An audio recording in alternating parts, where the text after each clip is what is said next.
akili, mke wangu usinifanye iwe sili wala silali.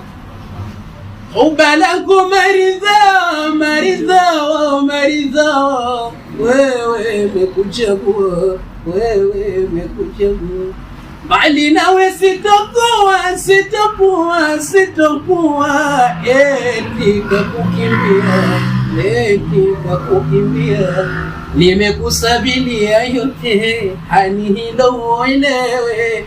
Utapokuwa popote, acha tuchanganyikiwe. Baby natamani nikumbatie wako mwili, angalau itulie yangu hali.